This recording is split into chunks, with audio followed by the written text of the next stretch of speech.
The Nathan, Nat and Shaun podcast.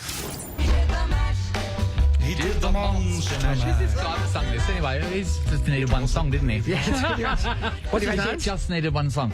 The Monster Mash. I Don't know. Keep going. Keep going. You find that. Yeah. I want to talk about Halloween. Very exciting time. I just love it. I think it's so great. It's Christmas to some kids. Well, it is. I think getting a whole lot of lollies is way better than a present. Yeah. So Way better. Yeah. There's a City Beach mum. Her name is Joanna. She has spent 2 months stocking up on decorations to create a haunted house on the family's front lawn.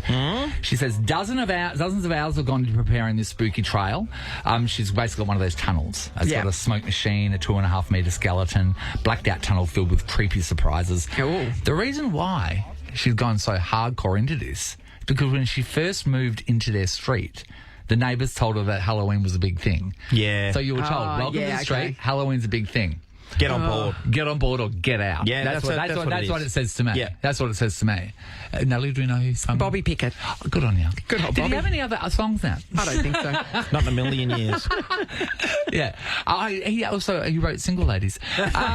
Beyonce. Amazing. But I love that idea of when you move into a street, especially ones where they're in a bit of an active community, and someone comes up and informs you the backstory behind the street.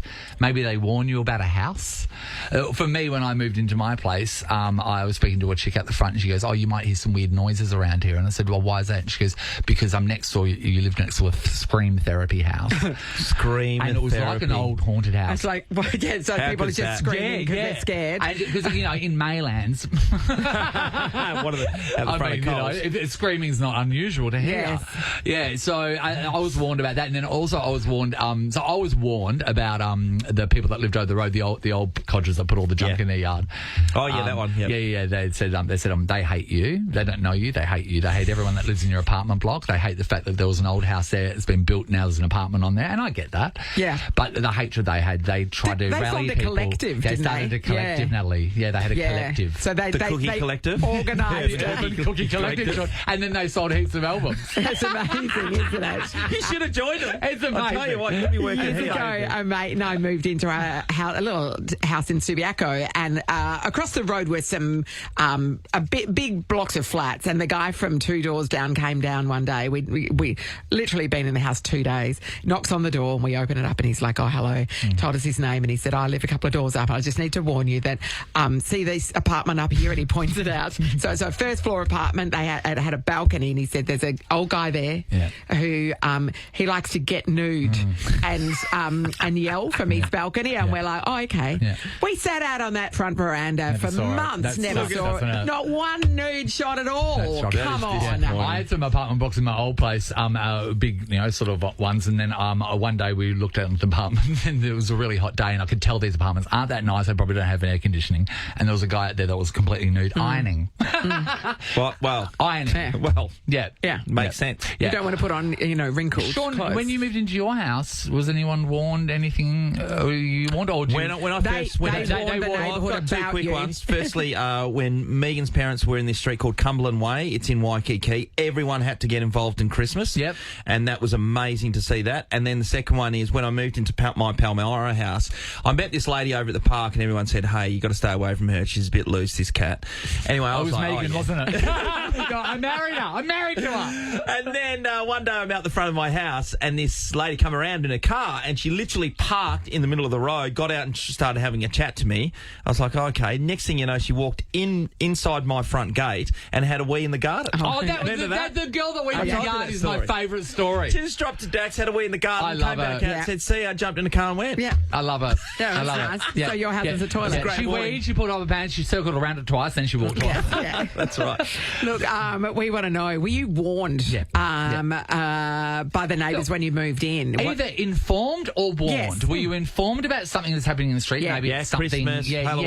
Like an expectation that's on you that this is what we do, Or maybe we want you to be a part of it. Maybe you've moved into your place and the people that want the yards nice, Oh, yeah. and they come on and go, "You're just filling in by all the of our way, yards are mowed fresh every week." Yeah. Can you letting mow know. your verge, please? Yeah. Or were you warned about something? You're like, "Hey, The heads nude up. guy across the road. Watch out. Doodle." Second floor. Kristen's in Darling Downs. Hello.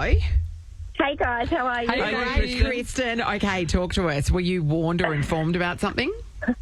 We we were warned about the Tomato Man. Tell us about the Tomato Man. The Tomato Man. Exciting. So he's a very old Italian guy, Yeah. and he rides a bicycle. Yeah. Yes. And he's got a cardboard box on the back of it, and it's filled with tomatoes, and he grows them. He at throws home. it at you. No, he grows grows them. them. He grows them. Right. Yeah, and so he comes around to houses and he tries to sell them. No, but they're homegrown tomatoes. They taste amazing. Yeah, but he's lovely when you open the door. Yeah. But then he gets really offended if you don't buy. But the thing is, they don't look that great. So he gets really rude. He's probably going to clean out the odd bunch. Yes. At Woolworths. Yes. For like 20 cents each and trying to act like me. Exactly. Because there is something about being offended. He's offended. Oh, no, he's a great salesman. How He's a great much are the salesman. tomatoes, though? Is it a good Well, price? they're it's like a little plastic bag for $6.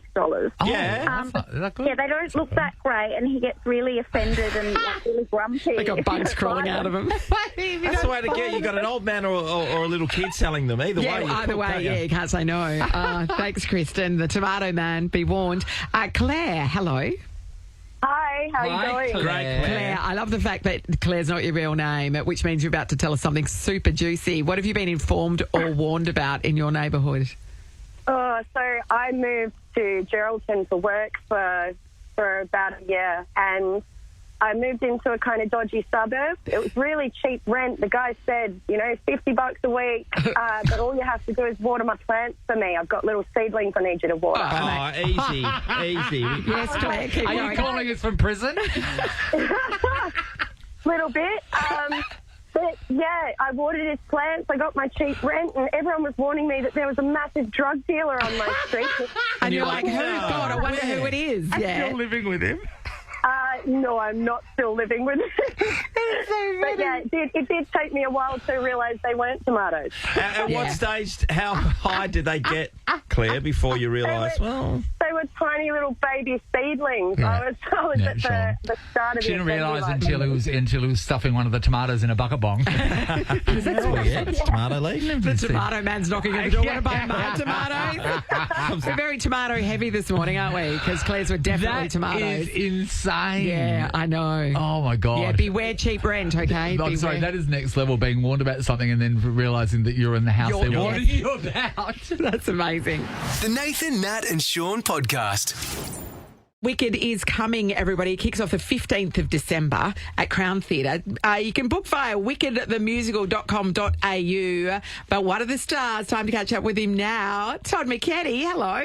Hey, how are you? Oh, Yeah, my we're gosh. super. Well, he was Todd McKenny, now he's the Wizard of Oz. Wizard, I know. Come on. What a title. Isn't it great getting the character that the play is named after? Yeah, totally. It's Yeah. all about me. Yeah, it's all about Yeah, you. yeah. Hey, Todd, I've never seen Wicked, right? And I'm really excited for the movie to come out. I think it's going to be amazing with Ariana and for Grande. the show to come here. Yeah. Ariana, yeah. Yeah, but I've never ever seen the show, so I've been writing a lot of questions for a competition we're doing this week for Wicked, Right. and I'm learning a lot of stuff. So your role in Wicked's actually quite important, isn't it, to one of the main characters? Oh, yes, it is. So the whole kind of first half of the show is about the Green Witch, Elphaba, getting to meet the wizard, so she will hopefully turn her ungreen. Yeah. Yes. But I don't go on for the first hour of the show. Like, they talk about me a lot. Are you But it's joking? money for Dan. Oh, how good, Todd. Hey, Todd, how They long talk does this... about me, so everybody thinks I'm this massive Yes. character in the show. But I don't go on, an hour and 10, and then I sort of saunter out of my dressing room and stumble on So what do you stage. do? What do you do sitting in your dressing room? Are you a reader or you watch the show? Yeah, What do you do? TikTok. Yeah. TikTok. Yeah, Instagram Reels. Like, seriously, I need to do more. I need to do better in that department. I need to Sure. find something to do because some days Do you like I'm just- Duolingo, learn a language or something? So, Todd, do you sit back maybe and... I should. Do you understand that, okay, in an hour and 15, I'll take note of the time and then I'll get into character and feel the moment? Is that how you do it? Because you well, wouldn't at be this thinking point, about it the whole... we've done about 400 performances of the show. Oh. At the beginning, I was being very conscientious and going through my lines and getting into character. But course. as 400 shows in, I can kind of just switch it on before I go on. I know that's not really the right answer. I should say that I'm studying every nuance. Yeah. The costume helps too. Once I put the costume on, he's sort of there. Now, I didn't know as much as... So I didn't know it's as a prequel, right? So it's a prequel. Yes. I didn't know that Dorothy appears in Wicked. Is that right? She does. Yes. Well, somebody's got to throw the bucket of water on the witch. Yeah, so I didn't know that they overlapped. I didn't know any of that. So that to me is interesting because if you've got the reference, which we all do as Wizard of Oz, you're going to see characters that you'd recognise that you know in of. there. Yeah. Yeah, there's even a nod to the lion and the Tin Man. Yeah. But only very, very brief. But they're definitely all there. I was reading about the Wizard of Oz as well, right? And apparently the initial thought for the writing of the story was that Dorothy and the Scarecrow were going to have a relationship, but they end up abandoning that plot line throughout the books. Isn't that interesting?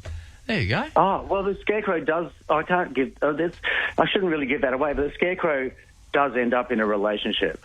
Hello. With a bag of hay? Or with a crow. It's one of those things where they just shouldn't get together and they do. Hey, Todd, Wicked's been around for such a long time. Yeah. Before you took over this role, I know doing theatre productions and stuff, you've been a part of that in TV for a while anyway, but did you have to reacquaint yourself with the whole thing? Oh, not really. I was a big fan of the musical when it first came out 20 years ago. Yeah. And so I knew it. And Bert Newton, who played the Wizard, was a really dear friend of mine. So I saw the show a couple of times with him in the role. So and look, my daughter has just loved the soundtrack so much that it just gets played consistently in our house. And so I kind of felt like I knew it before I was offered the role. So I sort of came with a lot of knowledge about it. Yeah, right. You are very versed in the musical world, Todd, but I want to know, is there a play out there you'll go, not on your life, I will never do that? Oh, anything with a big sing. I'm a bit rough around the edges when it comes to the vocals. Do you sing talk, do you? You know when people can't sing, they sing talk? Do you like... Is that what you do? I do a little bit of that, but I have whipped it up into quite a career. I was going to say, I thought... There's still a place for that, you know. What about, after the movie ruined it, what about Cats? Would you do Cats? Oh, no, I'd never do Cats. Yeah. I did do Cats. I did Cats in 1987. Did you? Wow. Which cat were you? Yeah, and I can even tell you the date. It was the 7th of October 87 to the 7th of October 88. And the reason I know that is because I couldn't wait to get out of it from the 8th of October 87 till the 8th of October 88. So were you a background cat, or were you a Mr. Mephistopheles or whatever his name is? No, I was Tumble Brutus. So I was the acrobatic cat, right? Oh. And I wore a light grey lycra unitard. And with furry leg warmers, I'm guessing?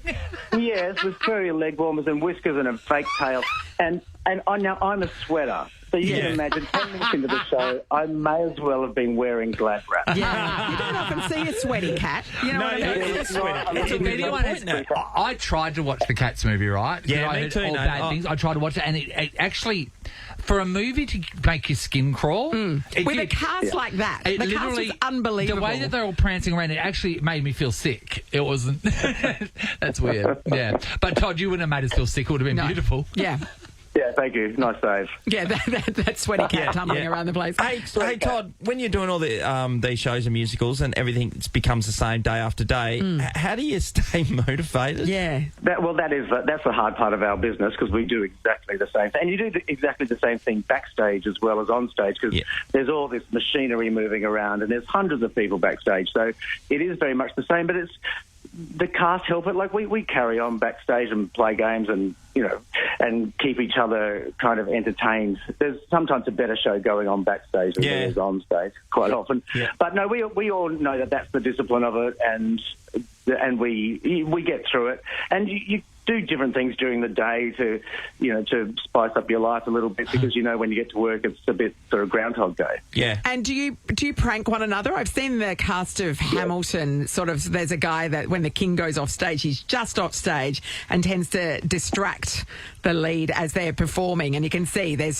sort of footage of them like trying not to look at them and then trying not to laugh. Do you guys do that shenanigans? Yeah. Well, when I did Grease a few years ago, I was Teen Angel, so I was only on stage for 3 minutes 47 seconds the entire night. Yes.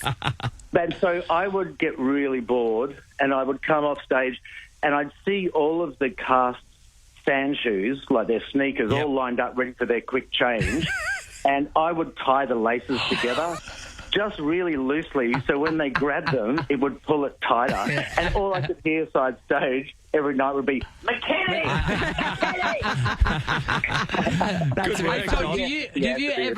have you ever addressed the crowd? Because I was watching an interview yesterday with Hugh Jackman and the new chick that is apparently Having a with. fling with, yes. Squeeze. I think it's the Music Man, isn't it? Is that the Yes. play they're doing at the moment? Anyway, and then he said that he was out there and this guy was uncontrollably sneezing, and he said, and it was like, he goes, the guy must have been a comedian because his sneezing the timing was perfect. And then just when Hugh was about to walk off and leave Sutton on the stage by himself, he turned around and said to the guy, "Bless you," and then walked off and addressed him. Do you ever do that? Is that just a big rule no, or what?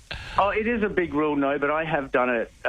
In one show I did a couple of years ago, I had to learn tightrope walking, and I had to sing this song, Walking on the Wire, from one side of the stage to the other.